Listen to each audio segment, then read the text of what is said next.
dort habe ich schon gemerkt, oh, es fängt wieder an und die ganzen Haare sind halt wirklich komplett wieder ausgefallen an sämtlichen Stellen.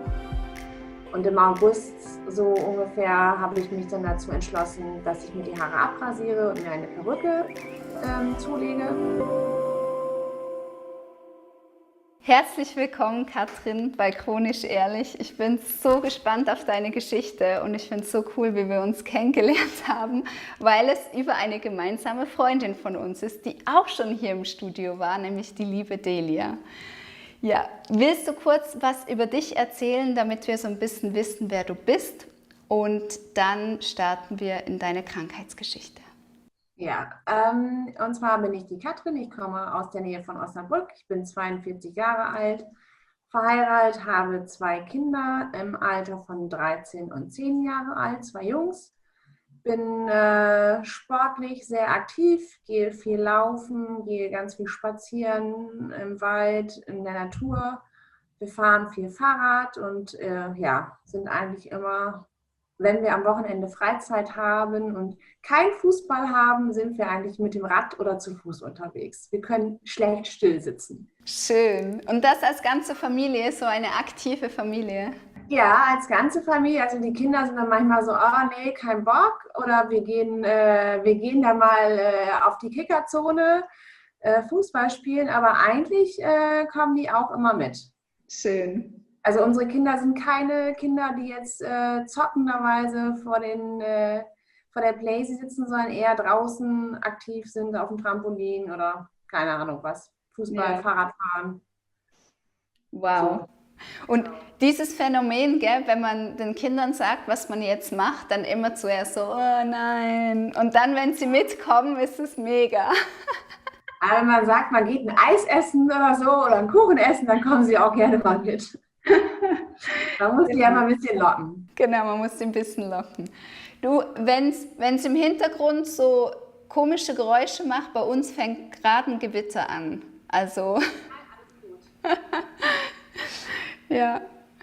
Ja, schön. Dann starten wir direkt in deine Geschichte. Und zwar das heutige Thema ist kreisrunder Haarausfall. Ein Thema, was einem sehr nahe geht, wenn das passiert. Und ich bin mega gespannt auf deine Geschichte. Und das Interessante ist ja immer, wie fängt das an? Und oft hat man das erst im Nachhinein, kann man das ein bisschen aufbröseln.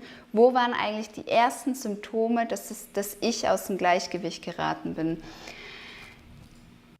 Ja, also bei mir fing das eigentlich in der Kindheit, hatte ich zwar ja die ganz normalen Kinderkrankheiten wie Scharlach und ja, Fieber, Windpocken und solche Sachen, war auch ein bisschen von Neurodermitis geplagt, aber gar nicht schlimm, eigentlich nur am Schienbein. Ich hatte dann, als ich 15, 16 war in der Pubertät, sehr starke Mandelentzündung, Seitenstrangangina und habe dort relativ häufig, also alle 4 bis 6 Wochen manchmal Antibiotika genommen und hatte auch immer Fieber und ja, und irgendwann hat man mit 17 Jahren beschlossen, oder die Ärztin hat gesagt, am besten ist man nimmt die Mandeln noch raus. Das war damals ja noch rausnehmen, heute lasert man sie ja kleiner. Das hat man dann auch gemacht und ab dem Zeitpunkt war eigentlich auch Ruhe. Dann ging es mir eigentlich auch gut. Also ich war auch nie irgendwie so eingeschränkt dadurch. Mhm. Und dann mit 21, mit Beginn des Studiums, so 20 so, hatte ich so ein bisschen Gewichtsprobleme. Das habe ich dann aber auch irgendwie in den Griff bekommen. Und nach dem Studium, witzigerweise, dort habe ich dann ja schon einen ziemlich stressigen Job gehabt. Ich habe so ein Trainee-Programm bei Lidl gemacht und war immer müde. Ich habe zu dem Zeitpunkt auch noch viel Kaffee getrunken, auch noch geraucht, also auch nicht gerade ungesund gelebt quasi. War am Wochenende viel feiern, was man halt so macht. Aber ich war immer irgendwie müde. Mir war da schon kalt irgendwie, wenn ich abends im Bett kam. Aber Mhm. war ich auch mal beim Arzt und er sagte, ja, du hast halt schon eine niedrige Herzfrequenz. Ich habe auch mal so ein Langzeit-EKG gemacht. Dann meinte er so, oh, die Herzfrequenz nachts geht schon runter auf 45. Das ist schon nicht so gut. Das müssten wir mal im Auge behalten. Aber Okay. ähm, Ja. sagt er, vielleicht, wenn man Pech hat, muss man irgendwann mal einen Herzschrittmacher kriegen. Ich habe das dann aber auch so fallen gelassen, ja, und dann habe ich irgendwann meinen Mann kennengelernt und wir wollten dann auch irgendwann Kinder haben. Da hat dann meine Frauenärztin dann festgestellt, dass ich Hashimoto habe. Das ist ja diese Schilddrüsenerkrankung, also die ja erst in der Überfunktion ist, weil die Schilddrüse sich ja irgendwie auflöst und dann geht sie ja irgendwann in die Unterfunktion. Und dort habe ich dann Schilddrüsenhormone bekommen, war relativ gut eingestellt, bin dann auch relativ schnell schwanger geworden und habe dann während den beiden Schwangerschaften immer mal wieder die Schilddrüsenhormone abgesetzt, also wieder genommen, weil dann die Werte im Normbereich waren. Und nach meinem zweiten Kind dann aber habe ich sie eigentlich fast durchgängig weitergenommen. Hatte da auch immer schon diese typischen Symptome, wie dass mir kalt war, kalte Hände, gefroren, nachts geschwitzt habe. Ja, so das, was man so typisch hat, wenn man Schilddrüsenprobleme hat, oder im Sommer ganz dicke, angelaufene Beine, also richtig Wassereinlagerung. Und ja, das zog sich dann so hin und irgendwie, ja, waren wir dann mal, ich glaube 2015 waren wir mal auf Mallorca, da habe ich dann irgendwann eine starke Verstopfung gekriegt danach. Da habe ich, das ist ja irgendwie alles merkwürdig. Ich hatte dann auch mal meine Tage nicht. Also das hängt aber alles mit der Schilddrüse zusammen, wie ich dann so im Nachhinein festgestellt habe, wenn man das so ein bisschen sich da schlau macht im Internet und mal nachliest, das sind so typische Schilddrüsensymptome. Ja. Und 2016 im September war ich halt irgendwann mal beim Friseur und dann hat sie halt so eine kleine Stelle am Kopf festgestellt, wo der kreisrunde Haarausfall begann. Und ich habe das gar nicht festgestellt, sondern sie sagte zu mir, du weißt schon, dass du sowas. Und ich so, oh, was ist das denn? Und bin dann gesagt, was mache ich denn jetzt? Und erst habe ich das noch so ganz locker genommen, was macht man denn jetzt? Er sagte, sie würde auf jeden Fall zum Hausarzt gehen und der soll mal gucken und sonst schickt er dich weiter zum Dermatologen. Dann war ich auch beim Hausarzt und habe dann auch gleich gefragt, hängt das vielleicht auch mit der Schilddrüse zusammen? Nee, könnte, müsste, ja, nein, eigentlich nicht. Hat sie mich zum Dermatologen überwiesen und der hat mir dann so eine Cortison-Tinktur gegeben. Sollte ich dann jeden Tag da drauf schmieren. Das habe ich dann auch die erste Woche so gemacht, aber ich bin halt nicht so der Freund von Cortison. Ich weiß nicht warum, aber ich habe mich da irgendwie gegen gesträubt. Wohl Intuition, oder? Ja, ich weiß nicht warum, aber irgendwie habe ich gedacht, so komisch. Und das habe ich dann auch irgendwie so sporadisch gemacht. Und ja, im November habe ich dann so gedacht, so, das kannst du auch absetzen, weil irgendwie bringt es ja auch nichts. Weil wenn du es so nachliest, die Haut wird ja irgendwie immer dünner, also nicht die Kopfhaut oder generell, wenn man sich ja Cortison äußerlich aufschmiert, dann sagt man, dass die Haut dünner wird. Irgendwie kann das ja auch nicht Sinn und Zweck der ganzen Geschichte sein. Und zumal der Fleck halt auch immer größer wurde. Er wurde gar nicht kleiner, sondern es kam auch gar nicht zum Stoppen. Und dann war ich nochmal bei der meiner Hausärztin und die sagte so, ja, also es gibt wohl, sie hätte noch mit einer Kollegin gesprochen oder mit ihrer Kollegin in der Praxis. Ich muss auch sagen, die sind echt total bemüht gewesen und immer geguckt, was kann man, also schickt die nochmal zur Endokrinologin und damit die Schilddrüse nochmal komplett untersucht wird und das nochmal vielleicht eingestellt wird. Und dann mache ich dir einen Termin oder hat sie gesagt, sie informiert sich nochmal, es gibt in Münster eine dermatologische Uniklinik. Dort gibt es eine andere Therapieform und zwar nennt sich das DCP-Therapie. Und dann haben die mir dort einen Termin gemacht, aber das war wirklich, das war Ende des Jahres und ich hatte erst im Oktober darauf des folgenden Jahres dort einen Termin bekommen. Also so ausgebucht sind die.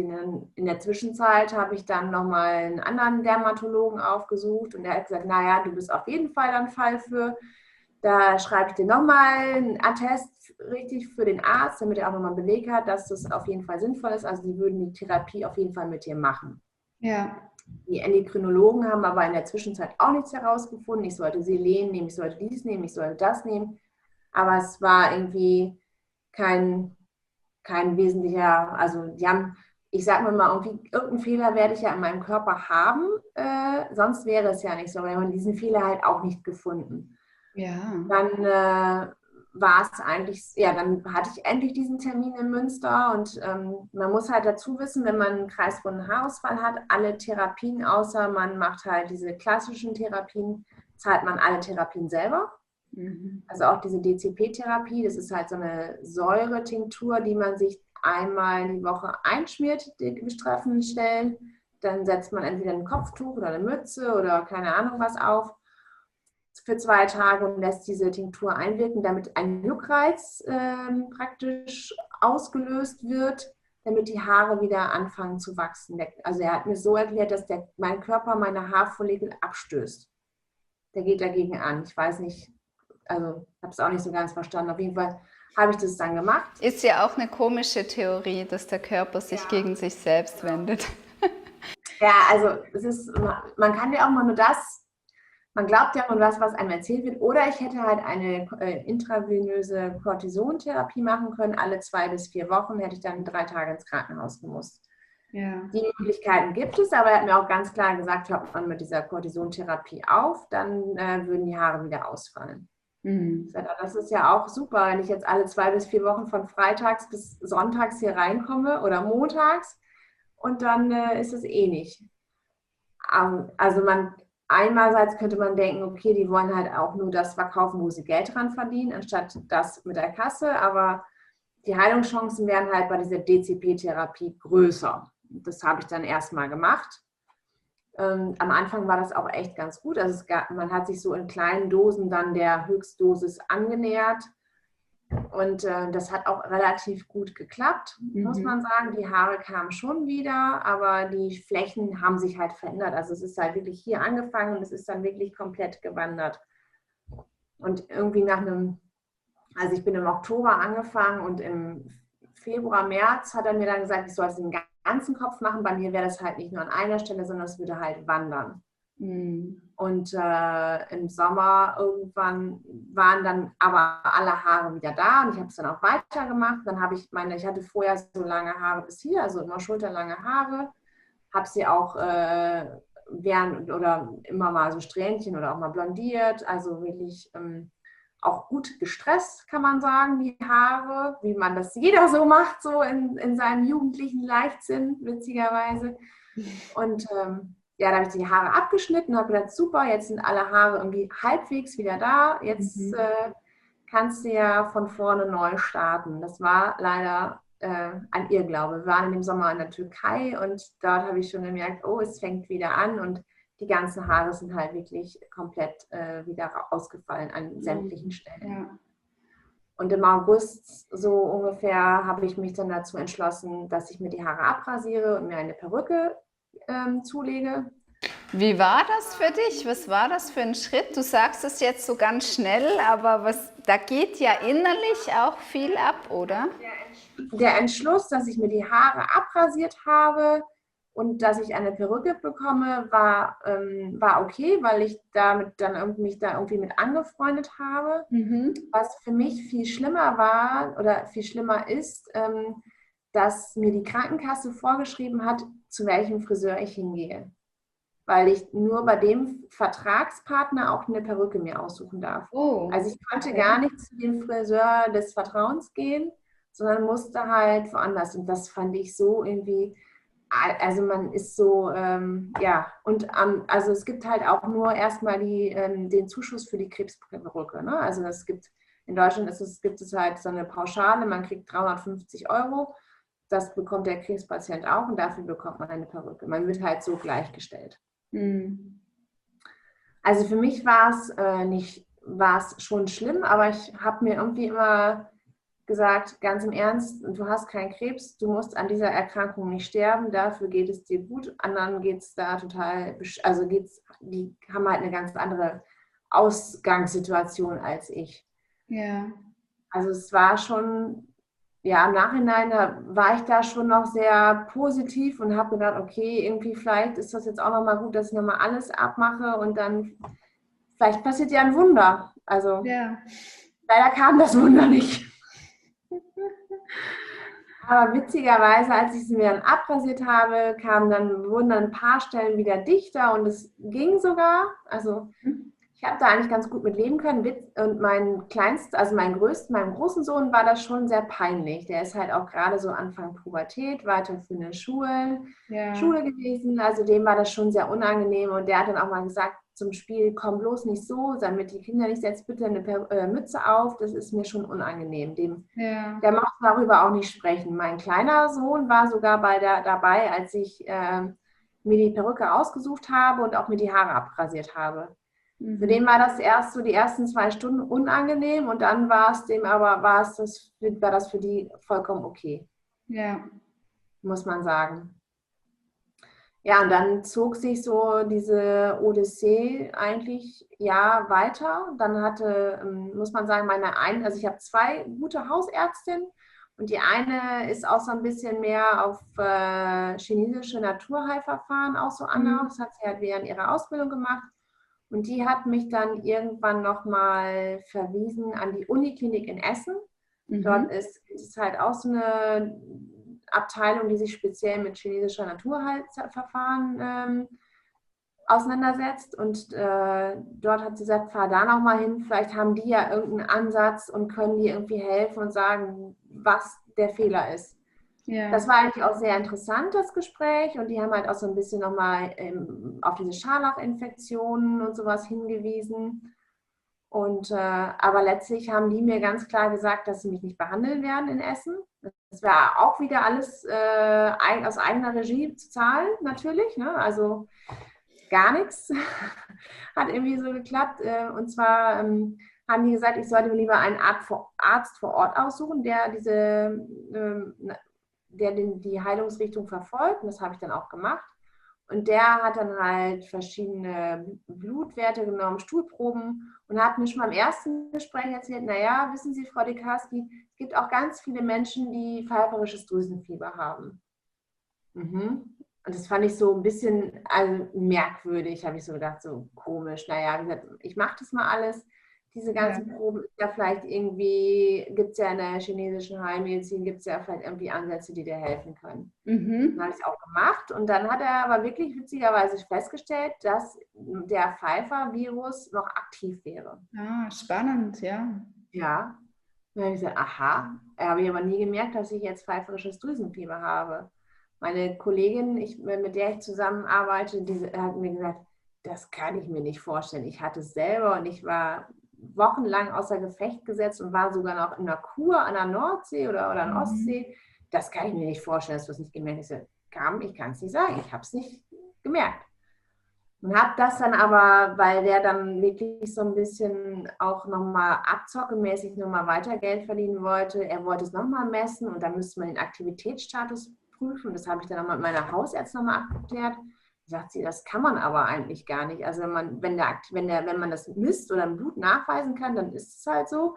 Aber in welchem Level der ist, könnte man gar nicht. Und ich so, aha, okay. Und dann hat sie sich halt auch nochmal das angeguckt, was er gemacht hat. Und dann hat sie gesagt, naja, das, was er dir aufgeschrieben hat, das kann ich dir auch nochmal andere Sachen sagen, die dann wirklich günstiger sind, was du zwar auch selber zahlen musst, aber den gleichen Nutzeneffekt hat. Ja, und dann habe ich das halt so, ist es wirklich so komplett nach hinten gerutscht mit dem Pfeifer. In der Zwischenzeit habe ich versucht, eine Reha zu beantragen, die ist dann aber abgelehnt worden, weil ich halt nicht krank war. Also ich bin halt immer zur Arbeit fleißig gegangen. Und dann, ja, habe ich angefangen, nebenbei noch so bei einer Kinesiologin Sitzungen zu machen. Und die meinte auch, vielleicht ist es ja auch alles psychisch mit dem kreisrunden Haarausfall. Ich sagte, ja, das kann vielleicht sein, aber irgendein Fehler ist trotzdem in meinem Körper. Da glaube ich fest dran, dass das irgendwas nicht ganz richtig ist. Und ja gut, ich habe dann wieder weitere Kameradin von meinem Sohn angesprochen. Sie hätte eine Weiterbildung gemacht. Und zwar macht sie Quantenphysik. Die misst mit so einem, das ist in der Raumfahrttechnik, ich weiß nicht, ob du es kennst, kriegst du halt so einen Kopfhörer auf und kannst dann quasi, wie so eine Computerscan, so scannt er deinen ganzen Körper. Die hat dann wirklich angeboten, dass ich bei ihr so Probepatient bin. Das war auch echt total lieb. Die hat dann auch schon mal so ein paar Sachen gesagt. Ich dürfte zwar nicht Äpfel essen, ich dürfte dies nicht essen und soll das. Habe ich dann mal getestet, aber es wurde halt auch nicht besser. Ja, und dann irgendwann, witzigerweise dann habe ich Ende letzten Jahres wurde es dann wieder schlimmer mit den Haaren. Dann habe ich sie wieder abrasiert und da war ich dann das erste Mal auch echt total traurig und habe gedacht, boah, ey, irgendwie klappt es doch nicht mehr, dass du nochmal wieder Haare bekommst. Also irgendwie kannst du dich damit abfinden, dass du wie so ein geschecktes Pony durch die Gegend läufst, mit so riesen Kuhflecken auf dem Kopf, wo dann die Haare, ich sage, ja, doof, aber ist halt so. Und dann aber mittlerweile haben meine Kinder auch oder auch mein großer Sohn das mehr akzeptiert und hat gesagt, okay, das ist halt so. Und kam da auch mit besser klar. Da fing es bei mir dann wirklich so an, dass ich selber sagte, so, irgendwie ist es doof alles.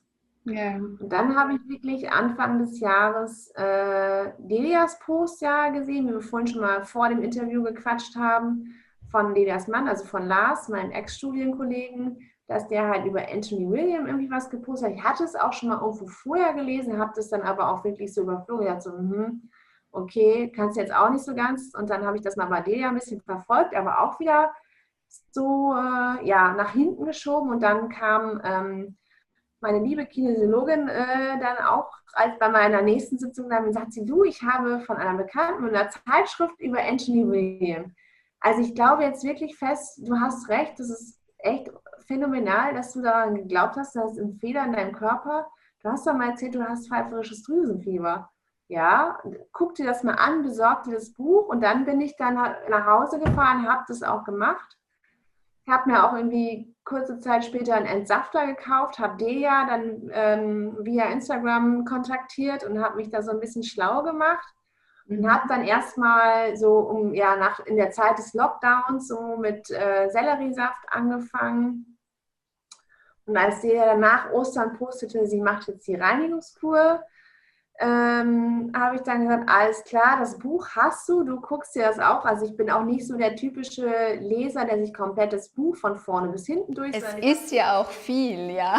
Es ist ja Für mich so die passenden Stellen rausgesucht und habe aber auch so teilweise so seine Geschichten gelesen, wo er dann auch erzählt hat, dass ganz viele Leute ja diesen Brain Fog und todkrank im Bett liegen und nicht wissen, warum und keiner kann es ja nachweisen. Dann habe ich gesagt, okay, so schlecht geht es dir ja nicht. Also ich habe auch immer weiterhin Sport gemacht, aber ich war schon müde und angeschlagen.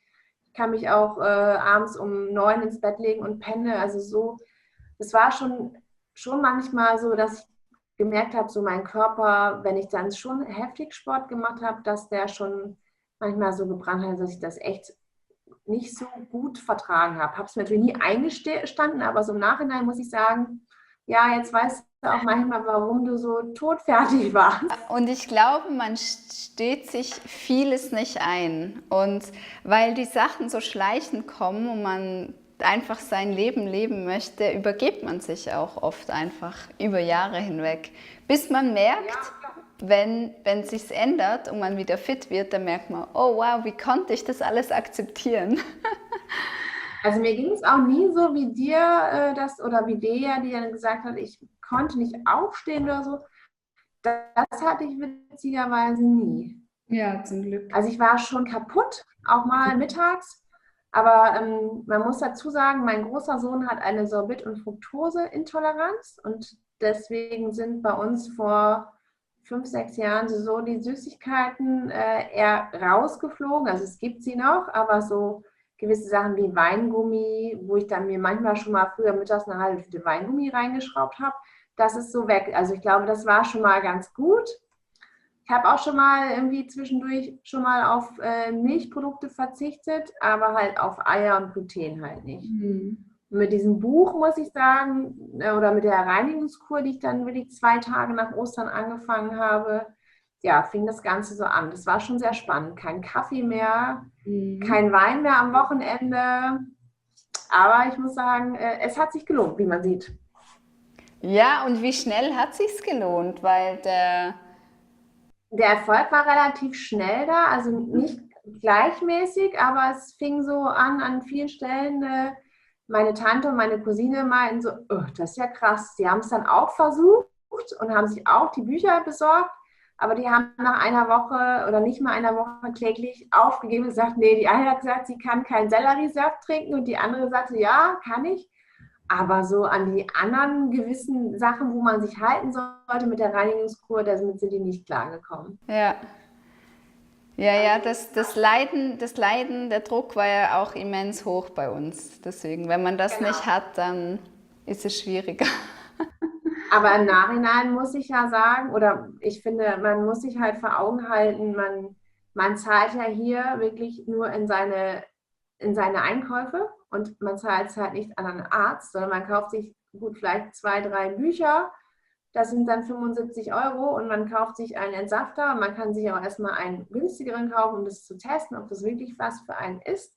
Und das war's. Man ist halt, man, ja, also ich fand es halt immer, ich hatte es irgendwann mal zwischendurch bei den Ärzten echt so ein Abzockegefühl. So, okay, die hat ja jetzt nicht das Problem, dass sie an Morbus Crohn oder sonst was und irgendwelche Schmerzen hat, also so richtige Schmerzen, sondern die hat vielleicht seelische Schmerzen, weil sie keine Haare mehr hat.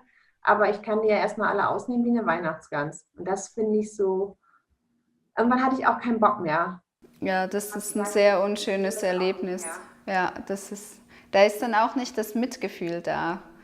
sondern einfach nur, ja, das Geld. Ja, das ist so. Das muss man ganz klar so sehen.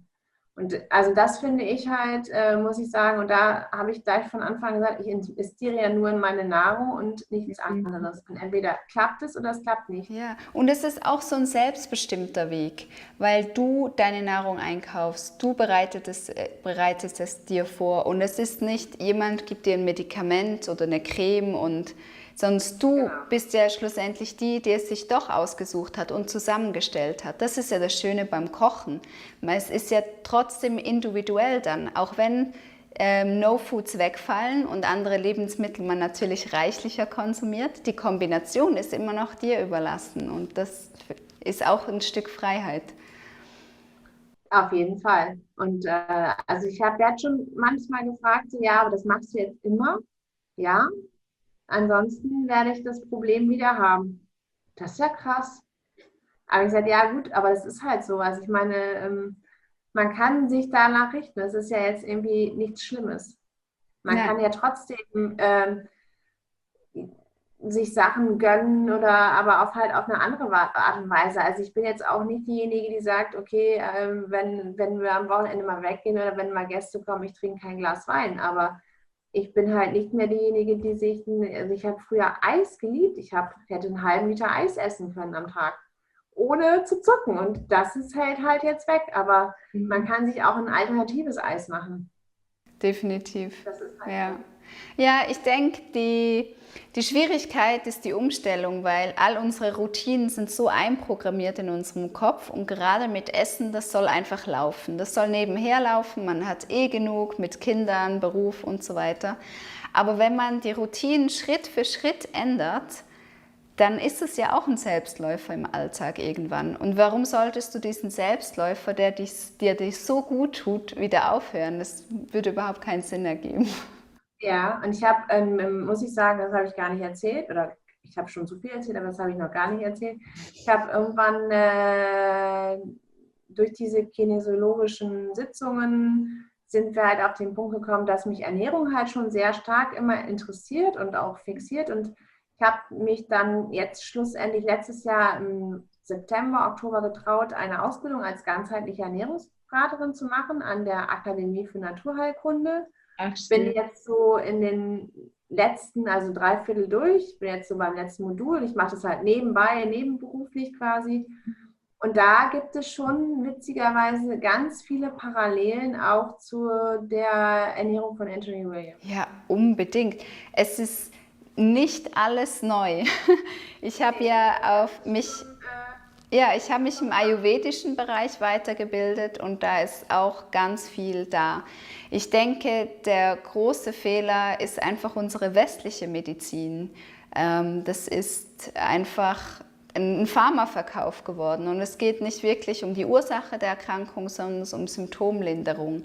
Und das ist so grundlegend das Problem. Aber wenn wir zurückgehen in unsere alten Schriften, leider wurden uns die Schriften von unseren Hexen ja verbrannt, weil das wären ja unsere großen Naturheilkundler gewesen. Wenn wir das alles Wissen noch hätten, es würde immer zurück zur Natur führen, zu den Kräutern, dem Gemüse und dem Obst. Ja, so wie sich halt unsere Vorfahren ernährt haben. Ja. Aber ich glaube auch, leider Gottes, dass nicht nur die Medizin schuld ist und auch mit dieser Ursachenbekämpfung, sondern auch, dass die Nahrungsmittelindustrie auch ganz viel kaputt macht, weil Oh ja. wenn man sich das anguckt, was halt, ja, was es an Lebensmitteln gibt und wie dort die Weiterentwicklung ist, ist es alles nur noch künstlich und zugesetzt und Es geht auch hier wieder um das liebe Geld, das, was du vorhin angesprochen hattest, was dir aufgefallen ist in den Arztpraxen, dass dir gerne Sachen angeboten wurden, die dann teuer waren. Und hier ist es das Gleiche. Wie können wir Lebensmittel strecken und dann noch ein paar Geschmäcker, dass es sich nicht gestreckt anfühlt. Und also das ist ja, je billiger, desto besser. Und das funktioniert halt nicht. Irgendwo kostet es dann doch. genau. Und da denke ich so, ja, das ist schon sehr krass. Also ich weiß gar nicht, wie ich das sagen soll, aber das finde ich auch schon, wenn ich dann manchmal so im Supermarkt an der Kasse stehe und denke, was die Leute sich da alles reinschrauben, boah, da denke ich mal so, wann da wohl die Bombe tickt. Mhm. Und dann frage ich mich immer so, wieso kannst du das nicht essen und wieso passt es bei denen? Also das ist schon, Ja. da fragt man sich auch schon manchmal, warum die und ich nicht so, aber gut. Ja, weil dieser Cocktail ist halt so unterschiedlich von den pathogenen Keimen, wie viel Adrenalin man im Körper hat oder welche Schwermetalle man wo abgelagert hat. Das ist halt so ein individueller Cocktail, dass diese Krankheitsgeschichten, auch jede Person, die ich hier interviewe, auch wenn sie die gleichen Diagnosen haben, komplett doch unterschiedlich sind in ihrem Weg. Wir können uns ganz schlecht vergleichen. Ich kenne ja auch Menschen, die essen alles, sind Flexitarier und denen geht es gut. Aber ich muss auch sagen, dass es immer weniger sind. Also wenn man dann im Gespräch ist, dann merkt man schon, dass schon Symptome da sind, wie eine innere Unruhe oder Schlaflosigkeit oder Hautausschläge. Und das wären ja alles schon so Vorzeichen. Aber das sind die Zeichen, die wir gerne übergehen, weil, und hier darf man auch wieder unsere Kultur anschauen, wir gehen zum Arzt, wenn es wirklich nicht mehr geht. Und in der östlichen Medizin ist es zum Beispiel so, dass dein Arzt dich von Geburt an kennt. Also das ist ein Familienarzt. Das heißt, er kennt eigentlich dein Grundnaturell, wer du bist, und du gehst regelmäßig dahin und er stellt dann feine Änderungen schon fest und sagt dann, ja, jetzt machen wir mal diese Trinktour oder weniger Stress und jetzt mal hier. Und das ist bei uns halt nicht der Fall. Das sind so viele Fachgebiete und wenn man das hat, geht man zu dem Facharzt und da und hier. Und deswegen kumuliert sich das oft dann so und wir reagieren, wenn es ja schon fast zu spät ist. Ja, das stimmt wirklich. Aber ich muss sagen, ich bin wirklich heilfroh, dass ich die DEA kenne, also das von DEA gelesen habe und dass es wirklich so ist. Und also ich kann mir es auch ehrlich gesagt gar nicht mehr anders vorstellen. Ich habe ja wirklich die Kur von 28 auf 90 Tage verlängert quasi. Mhm. Und ich bin auch immer noch so dabei, dass ich noch gar nicht wieder, mich auch gar nicht traue, manchmal gar nicht traue, aber auch noch immer noch so ein bisschen mehr bei der Rohkost bin, als dass ich sage, ich koche schon wieder mehr, also Gemüse warm. Ja. Und was nimmst du an so Nahrungsergänzungsmitteln? Was sagst du, was hat dir gut geholfen? Dein Ich nehme halt Ashwagandha, Zink, momentan auch ein bisschen Magnesium und Lysin. Ja. Lysin habe ich vorher schon mal genommen, bevor ich Anthony oder die Ernährung umgestellt habe. Und zwar, weil ich oftmals auch Herpes hatte. Mhm. Und da hatte mir die Katja gesagt, bei der ich dieser Quantenphysiktechnik war, Messung war, dass ich das nehmen soll, dann würde es weggehen und dann würde es gar nicht so schlimm werden. Und das stimmt auch wirklich. Also Mhm. Lysin ist schon, wenn man Herpes hat, kann man das nehmen und dann bricht der Herpes nicht so stark aus. Wie ist es mit B12? B12 habe ich jetzt auch schon mal was genommen. Das ist auch okay. Und dann nehme ich halt in den Mhm. in dem Heavy Metal Detox mache ich mir meistens Gerstengrassaftpulver und Hanfpulver. Mhm. Und das war es eigentlich. Ja. Also so viel Nahrungsergänzung nehme ich nicht. Achso, ich mache noch, das hatte mir die Kinesiologin empfohlen, sollte so eine Kur mit dem kolloidalen Silber machen. Und da trinke ich wirklich jeden Morgen so ein kleines Pinneken kolloidales Silber. Ja, das mit dem Hanf und dem Silber, das sind ja keine Empfehlungen von Anthony William, aber das tut dir gut jetzt im Moment. Ja, Ja. genau. Ja, Wahnsinn, das ist doch mal eine Geschichte, oder?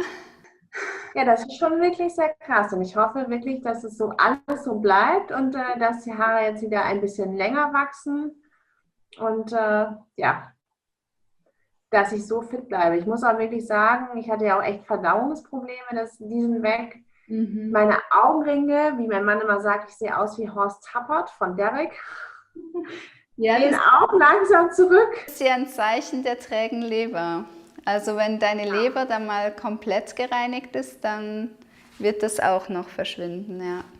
Ja, also das muss ich sagen, ist echt viel besser geworden. Und mit den Wassereinlagerungen ist es auch fast weg. Klar gibt es immer mal, wie jeder so beschreibt, man hat Rückschritte. Die habe ich auch manchmal. Aber eigentlich ist es eigentlich relativ, muss ich sagen, bin ich relativ symptomfrei. Und am Anfang der Kur habe ich mich beim Joggen auch noch ein bisschen schlapper gefühlt. Und das, muss ich sagen, ist jetzt im Laufe der Zeit, ist es wirklich, dass ich mich wirklich fit fühle, auch tagsüber. Mega schön. Und wie lange bist du jetzt dran, genau? Also ich bin wirklich, dass ich sage, ich ernähre mich komplett danach. Es ist wirklich seit dem Mittwoch nach Ostern. Also das war ja irgendwie im April. Jetzt wie viele Monate? Im Mai, Juni, Juli, August, September, ich würde so sagen, gute 5 Monate. Wow, das sind aber krasse Ergebnisse in kurzer Zeit, ja. Ja. Wahnsinn. Aber ich bin auch noch nicht wirklich geheilt. Also ich sehe mich auch noch nicht als... Auf dem Weg. Und das ist ja das Allerschönste, eben auch Menschen zu begleiten, die mitten auf dem Weg sind. Und vielleicht machen wir das Interview ja in einem halben Jahr wieder und du erzählst, wie es dann ist. Dann sieht man auch nochmal einen Unterschied. Ja, also ich glaube schon, dass da noch einiges, oder ich hoffe auch, dass da noch wirklich so ein paar Sachen verschwinden werden und dann, dass es nochmal anders wird. Vielleicht mache ich auch nochmal eine Reinigungskur. Ich muss mal gucken. Aber ich werde auf jeden Fall die Ernährungsweise so beibehalten. Auch wenn meine Familie anders ist, aber das ist auch, wir akzeptieren uns komplett und die finden das auch total super.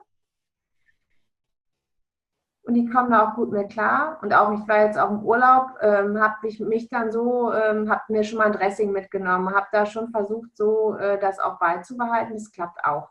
Man muss auch sagen, die Restaurants sind auch mittlerweile auf einem anderen Weg. Sie müssen. Wir sind keine Ausnahmen mehr. Also Nein. es wird immer mehr so. Ja. Ja, ich muss sagen, also Fleisch bin ich komplett von ab, aber Fisch noch nicht. Ja. Den kann ich noch nicht. Alles hat seine Zeit. Alles hat seine Zeit. Also ich glaube, was auch wichtig ist, dass man sich nicht unter Druck setzt, dass man sich Zeit lässt, weil das Ganze soll in einer inneren Überzeugung stattfinden und am besten mit einer Portion Freude daran und dann hat man wirklich den langen Atem. Und wie du schon angedeutet hast, das braucht länger. Man fängt mal an und dann merkt man, oh wow, da tut sich was und dann geht man weiter. Und niemand wird dir sagen können, wie lange das dauert. Deswegen ist es gut, wenn man sich mit positiven Sachen füllt und sich Zeit lässt. Weil es kann sein, dass es noch ein Jahr dauert. Man weiß es nicht. Ja, ich glaube auch, dass vielleicht noch bestimmte Blockaden da sind, die auch noch gelöst werden müssen. Genau. Also die Schilddrüse, ich hatte mal zwischendurch die Hormone gedrosselt, aber die Werte waren jetzt dann nicht so gut und ich habe dann auch so gemerkt, okay, ich kriege hier so ein bisschen Einlagerung, ich habe wieder Probleme, meine Tage zu bekommen.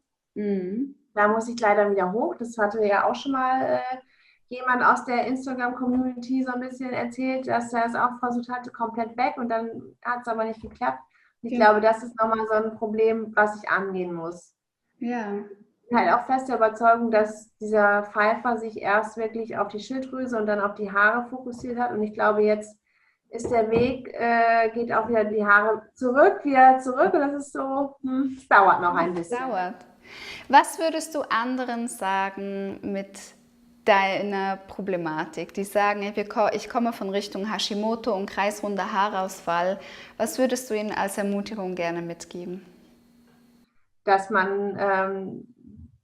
dass die Ernährung, glaube ich, nach Anthony William der einzige, also für mich, oder ich glaube, dass es wirklich eine Chance ist, dass man dass man sich dadurch wirklich selber heilen kann. Weil die Medizin wird es leider nicht tun, weil dort verdient man in diesen Bereichen Hashimoto-Schilddrüse. Das ist, glaube ich, mittlerweile eine Modekrankheit. Das wird halt jedem so andiktiert. Ob das wirklich so ist, weiß man halt nicht. Die verdienen damit kein Geld und dort wird halt auch nicht nach der Ursache gesucht. Warum habe ich die Schilddrüsenerkrankung? Warum habe ich den kreisrunden Haarausfall? Also ich glaube, das ist mit einer Krebstherapie verdient man mehr Geld und da ist wirklich Hopfen und Malz verloren. Also ich glaube nicht, dass einem da geholfen wird. Manche Leute haben Glück und es sind wirklich Stressprobleme oder physische Sachen, aber bei mir war es halt leider nicht so und bei mir lag es wirklich an dem pfeiferischen Drüsenfieber. Ja. Ja, Wahnsinn. Ich glaube, dass das wirklich so der Weg ist, der einen dazu bringt. Natürlich ist es hart, sich danach zu ernähren, aber mein Weg, das war meine letzte Chance. Ja.